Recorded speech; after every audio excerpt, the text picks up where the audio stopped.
Bir yer düşünün, müasir dünyadan təcrid olunmuş və oradakı insanlar qəbilə şəklində yaşayır. Bu qəbilə insanları ox yayla ov edərək dolanırlar. Heç kimin bilmədiyi bir dildə danışır və sivil dünyadan heç kimi yaşadıkları yerə buraxmırlar. Bu yer planetdəki ən sirli, təcrid olunmuş və təhlükəli bir adadır.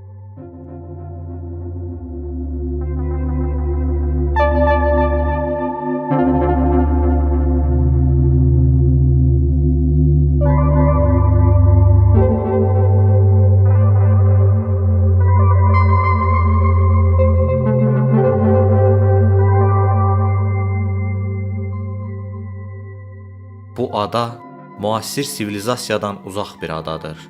Hind okeanında yerləşən bu kiçik adada 60 min ildən çoxdur Sentinel qəbiləsi deyilən bir qəbilə yaşayır.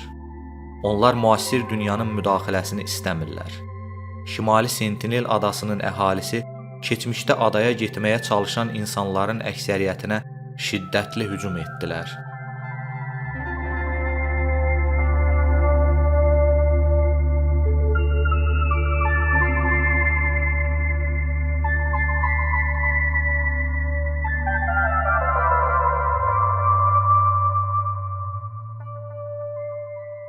Endimen arxipelagının bir hissəsi olan Sentinel adasında yaşayan tayfa haqqında heç kim çox şey bilmir. Lakin mütəxəssislərin fikrincə, ada sakinlərinin tarixi 60 min ildən çoxdur. Dünyanın ən təcrid olunmuş qəbiləsi hesab edilən Sentinellər illərdir ki, onları narahat edən hər şeyə oxlarını yönəldir. Adada həyatı müşahidə etmək istəyən əcnəbləri rədd edir. Ovçu toplayıcı quruluşa malik olan icmanın əhalisinin 50-150 nəfər arasında olduğu təxmin edilir. Çünki ada ağaclarla örtülü olduğundan sakinlərin sayını anlamaq mümkün deyil.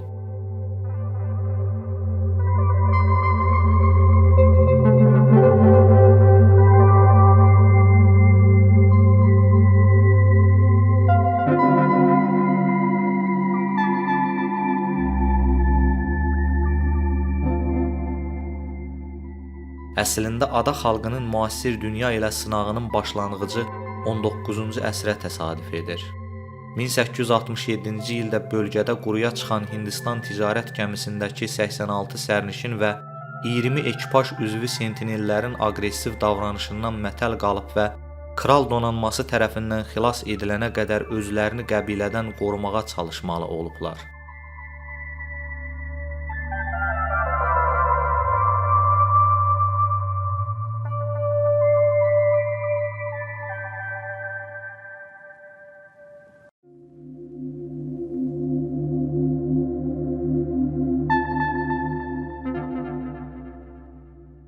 (1880-ci ildə Morris Vidal Portman adlı dəniz zabitinin başçılıq etdiyi silahlı Britaniya kontingenti adaya indi və yaşlı bir cütlük və 4 uşaqdan ibarət 6 nəfərlik qrupu qaçaqmalçılıq yolu ilə Andaman və Nikobar adaları birliyinin paytaxtı Port Blair apardı. Məqsədləri bu sirli tayfa haqqında müxtəlif məlumatlar toplamaq idi. Lakin təəssüf ki, qoca cütlük burada öldü və sağ qalan uşaqları çoxlu hədiyyələrlə adaya qaytardılar. Sonrakı illərdə Portman və komandası adaya səfərlərini davam etdirsələr də, nəhayət müasir dünya bu səfərlərin yerli əhaliyə ziyan olduğunu qəbul etdi və qərara alındı ki, bu səfərlərə son qoysalar daha yaxşı olar.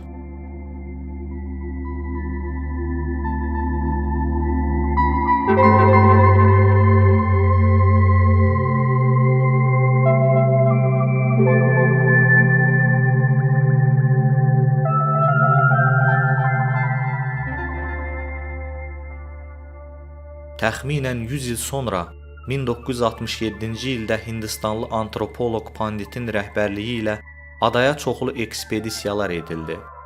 Məqsəd ada əhalisi ilə qaynayıb qarışmaq, onların həyatlarını araşdırmaq idi. Lakin bu təşəbbüslər yerli insanlara verilən kakos, balıq, şəkər, banan kimi hədiyyələrdən kənara çıxmadı və onlarla ünsiyyət qurmağa kömək etmədi.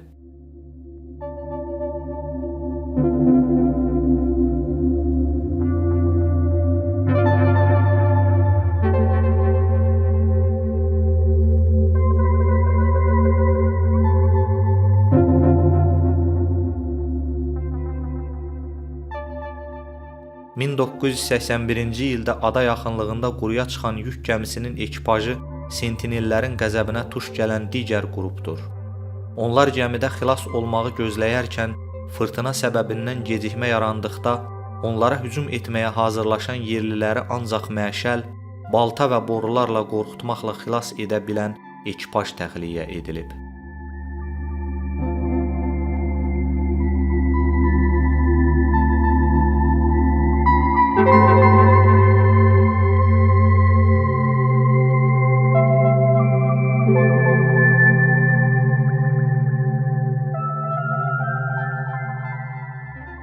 Bu qəbilə planetdə sivil dünya ilə heç bir əlaqəsi olmayan yeganə qəbilə deyil. Lakin bu qəbilə mediada və ya kitablarda daha çox işıqlandırılır.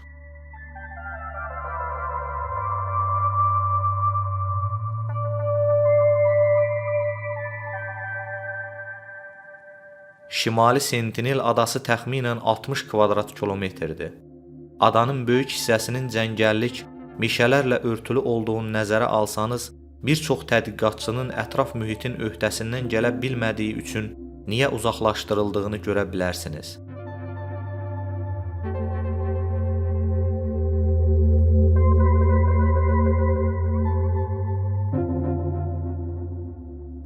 Sentinellər 1000 illərdir var və insan növünün yaranmasından sonra adada məskunlaşıblar.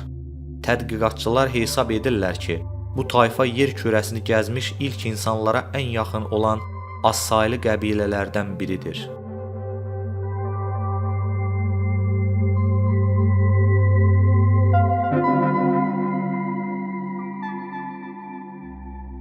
Onların danışdıqları dil hətta mütəxəssislər və ya qonşu adalardan olan insanlar üçün tamamilə anlaşılmazdır və onlar daxmalarda yaşayırlar. Bu daxmalar müvəqqəti olaraq istifadə olunur. Qəbilə tsunami və ya tufan kimi hava şəraitinə görə ovlanmaq və ya sığınacaq axtarmaq üçün daim adanın üzərində hərəkət edir.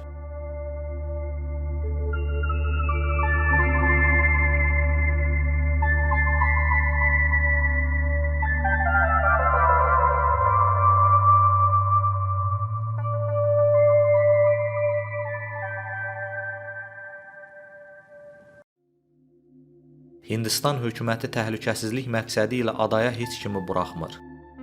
Ona görə ki, onlar adi bir qripdən də ölə bilərlər.